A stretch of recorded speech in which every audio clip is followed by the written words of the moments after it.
just come off the Wendover arm, and because of the amount of weed in the canal, I thought I'd better check my propeller. Now you do that via the weed hatch. My weed hatch is actually on the deck of Wattway. A lot of weed hatches are buried in the engine bay. So all you do is stick your fingers under that. Oh, push it back. It's jolly heavy. All the other weed hatches that I've seen are dry. And if you've got water in your weed hatch area, you haven't tightened up your, I don't know, weed hatch bar tight enough. People tend to close them by the use of a hammer to make sure that they are tight enough. First time I opened this weed hatch, I panicked that my boat was sinking because there's water in it. Now, Tyler Wilson boats have their weed hatch in a completely separate sealed bulkhead. So they're wet weed hatches. Now, to access the propeller, you have to undo this strange contraption.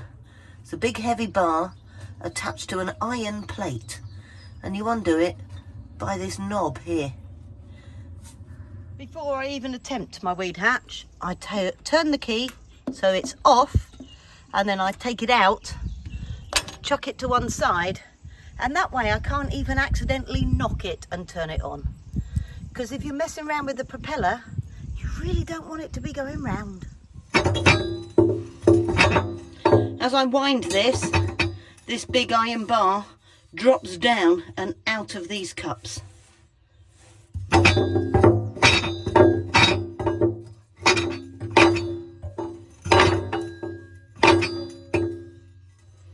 Right, one side is loose and the other side is loose. Right, now I've got to lift it, and it's jolly heavy, so I'll be able to start it, then I'll have to do it two hands probably.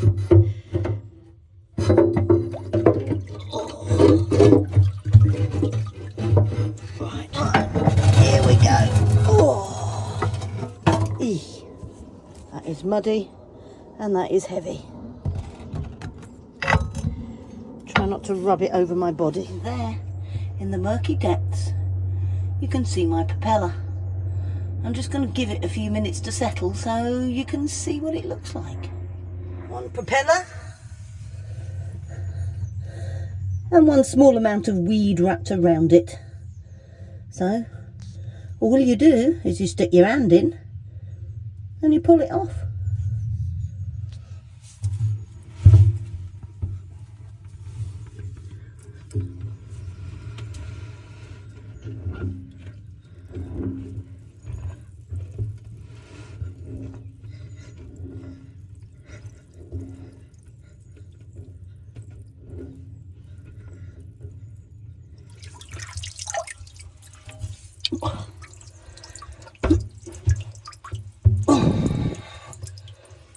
Boy, there we go, not too bad. And then I chuck it on the side for it to turn into compost. There you go, the prop is all clean. You can see a nice shiny prop shaft now. So it's a matter of sliding nasty muddy thing back into the hole and doing it up.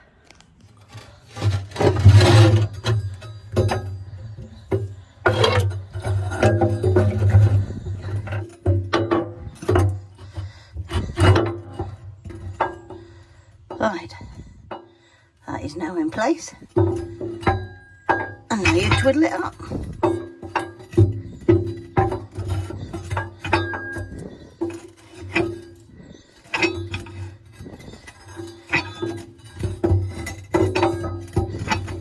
Note to self, when getting your weed hatch out, put it somewhere out the way so you don't end up laying on it. What a bugger. Complete idiot. Following a day boat that is completely zigzagging down the canal. I think it might be their first time.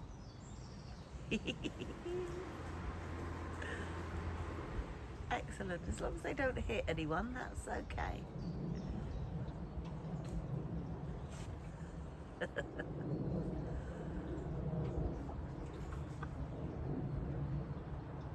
No idea what they're doing now. Good Lord. I absolutely love it. It makes me giggle.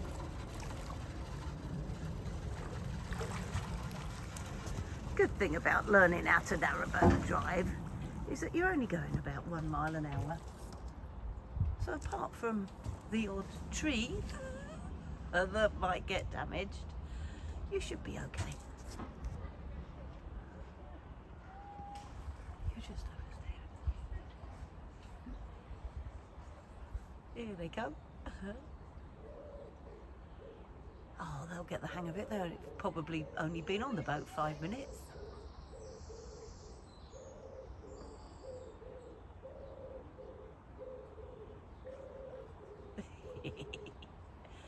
Trouble is, people try and drive them like a car, and they're nowhere near as responsive.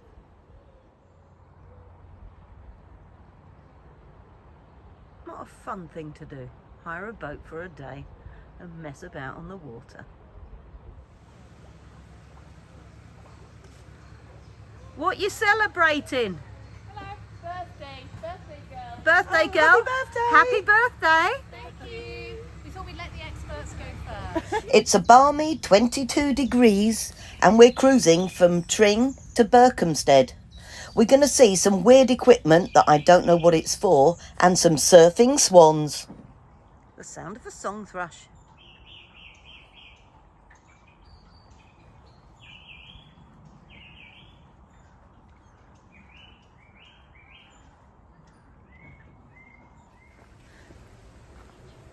Just got to Cow Roast. Here's the services.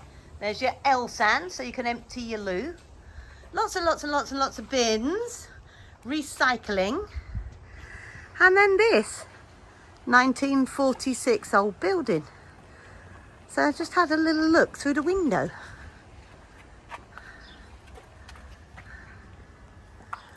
Look at that. I have no idea. Some sort of super duper mechanism for letting water in. Must be a pumping station, I reckon.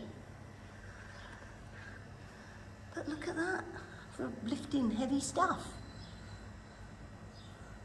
Just a really, really nice old building with nice old things in it.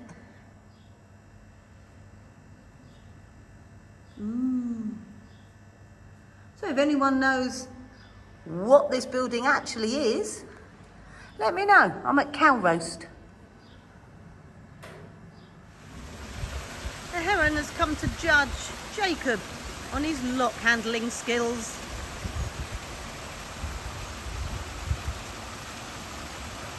Probably quite a good spot for fish.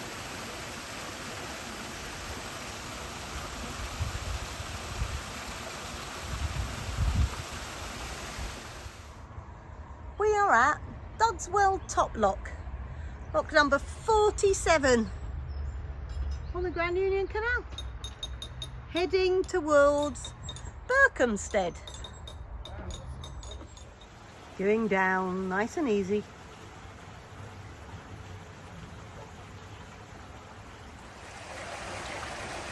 You'll see the sill slowly being revealed. See that concrete step that's arriving? That's called a sill.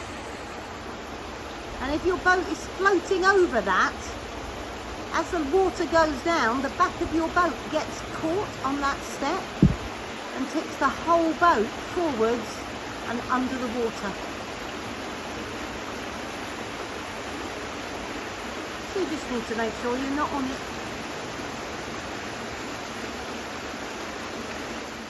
That's a gorgeous lockkeeper's cottage. Nice. Oh dear. Mummy and Daddy Swan and 3 cygnets. Bless them.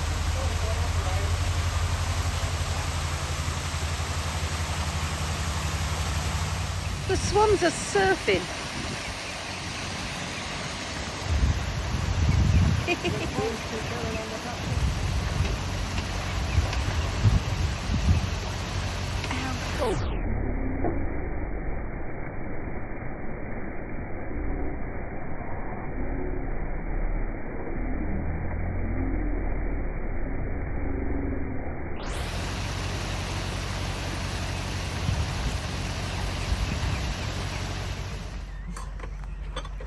How cool is that? They just waited for the gate to open. Yeah.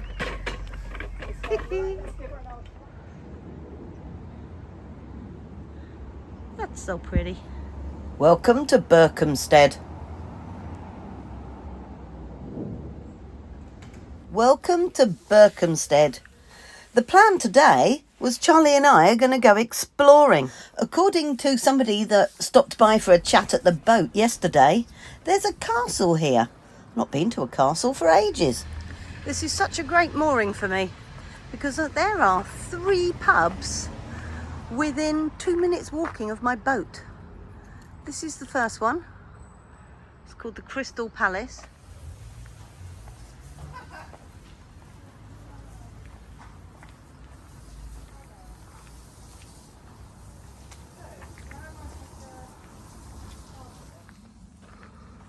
And this is the view from my boat.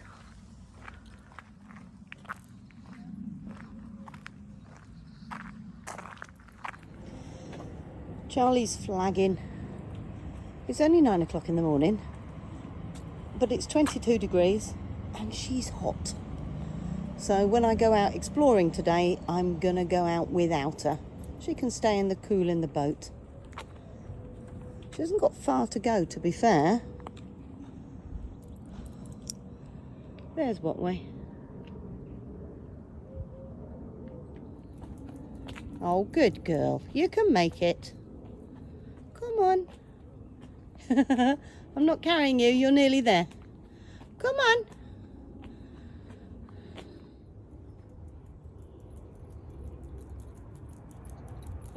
Well done. Yeah. Bless you.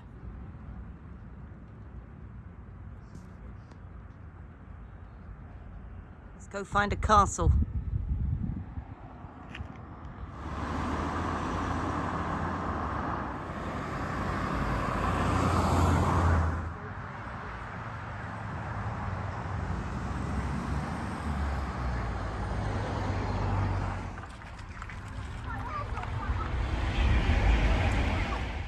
Berkhamsted Castle was first built as a timber Motte and Bailey castle in the late 11th century. One of the most important early Norman castles, it controlled the northern approach to London 30 miles away. Kept in royal hands, it was occupied by key figures of the Middle Ages, such as Thomas à Becket, Richard, Earl of Cornwall, and the Black Prince. Much of its stone was plundered during the 16th century. William the Conqueror received the submission of the English at Berkhamsted Castle after the Battle of Hastings. His half-brother, Robert of Mortain, built a timber castle there in about 1070. The castle stayed in royal hands, and in 1155, Thomas Becket was granted the honour of Berkhamsted by King Henry II.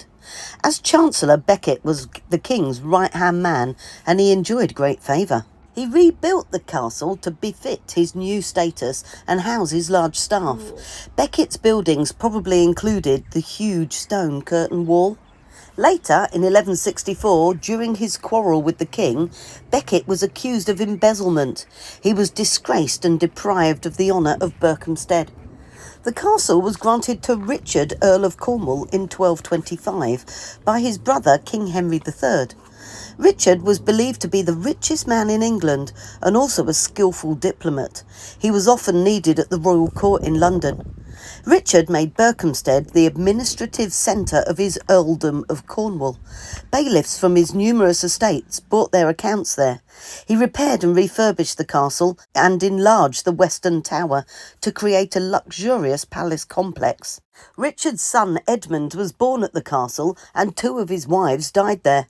He himself died at Berkhamsted in 1272. A century later, Edward the Black Prince, 1330 to 1371, son and heir of Edward III, was given the castle as Duke of Cornwall. Berkhamsted was a favourite residence of the Black Prince, and he repaired the castle buildings and ordered a new timber palisade around the park to keep the deer from escaping. He married Joan, the Fair Maid of Kent, in 1361, and the couple spent their first Christmas at the castle. The castle later passed to 5 queens in succession, ending with Elizabeth I. It was probably not occupied after 1495. So the castle gradually fell into ruin. A lot of its stone was plundered by the locals. Morning all! Fantastic! Morning! Today we welcome Micron Theatre. It's a theatre company that tours the waterways by narrowboat. And she's not just any old narrowboat. We're going to have a little look inside her later. For the last 52 years, Micron's vision has been theatre anywhere for everyone by canal, river and road. Their mission is to deliver professional theatre to people's doorsteps in relaxed environments. They're committed to nurturing emerging artists and commissioning new writing. For me, the real star of the show is Narrowboat Tyseley. She's a town-class narrowboat, 71 feet 10 inches long and 6 foot 11 wide. She was built in 1936 by Yarwoods of Northwich as part of the Grand Union Canal Carrying Company's fleet. On nationalisation, she passed the British waterways, finishing her commercial days on the cement run from Long Itchington to Camp Hill. Alan and Margaret Brooks took over Tyseley from Alan's parents when they left the Cut in 1947. The Brooks family ran Tyseley in all from 1937 until 1954. First for the Grand Union Canal Carrying Company and then after that for British Waterways. When Alan and Margaret went on to land in a little canal-side cottage at Buckby, they continued to follow the fortunes of Tyseley, so we know what happened to her. Tyseley was subsequently owned by Midland Canal Transport. Then in the 1960s, she was converted into the first ever restaurant boat. She was based at Thrupp on the South Oxford Canal. Micron Theatre has been using Tyseley for travelling the waterways on its annual Waterways Tour since 1975, and they have owned her since 1979. She has been the company's well-loved method of transport and home on tour ever since. Tyseley has survived as a true working boat throughout her life by adapting to the changing needs of the day. Since 1936, she's continued to move with the times, from carrying cement, Guinness and sand, through to her career as a floating restaurant and then getting a touring company to their next show on time. Is Charlie making friends? So we have Mark. Hello. And Lauren. Hello. And they are stars of the Micron Theatre.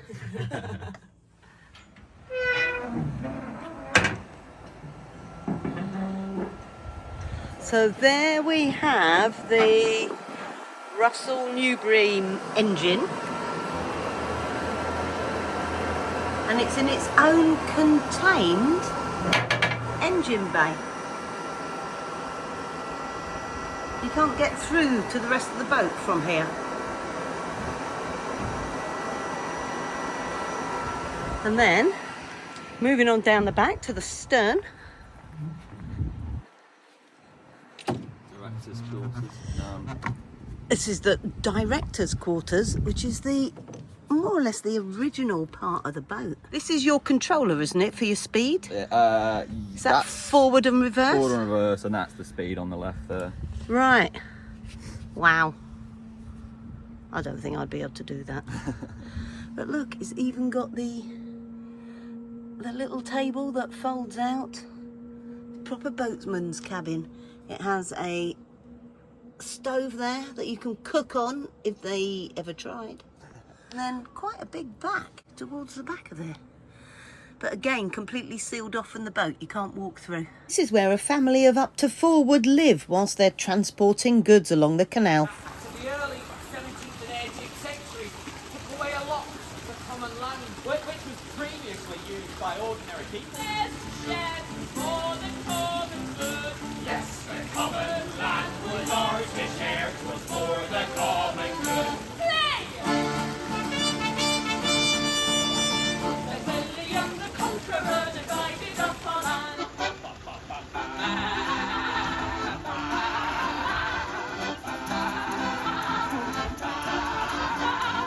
Humans always take it for granted.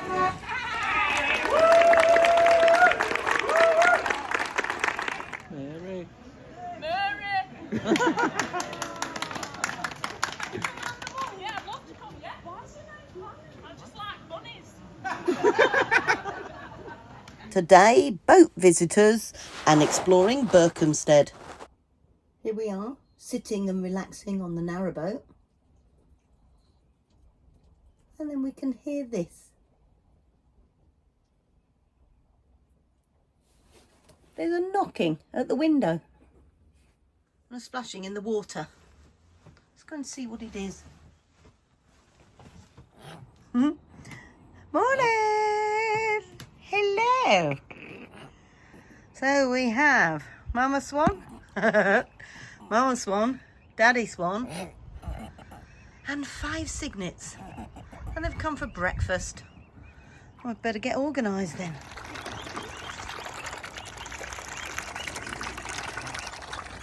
Goodness me.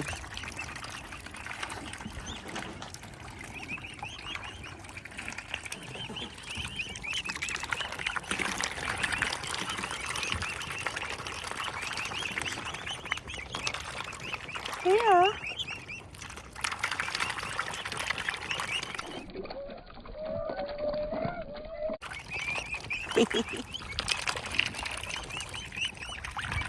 I just love that sound.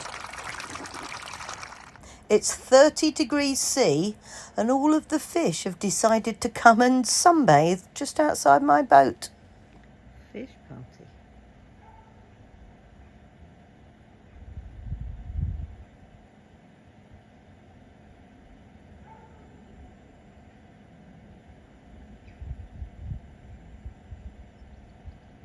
They're just sunbathing. And now a little explore around Berkhamsted. It's beautiful.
Found a little chalk stream.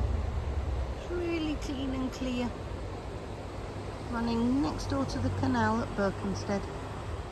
The Rex Cinema was designed in the Art Deco style by David Evelyn Nye in 1936. The cinema opened to the public in 1938. After 50 years of service, the cinema closed in 1988 and became derelict. The building was listed Grade 2 by English Heritage, and following a campaign by a local businessman, the cinema reopened to the public in 2004. Today, the cinema is a fully operational independent cinema, screening 362 days of the year. The very first film shown at the Rex on May the 8th, 1938, was the film Heidi, starring Shirley Temple. Nowadays, the programme ranges from vintage classic films to modern blockbusters, which often attract large box office queues.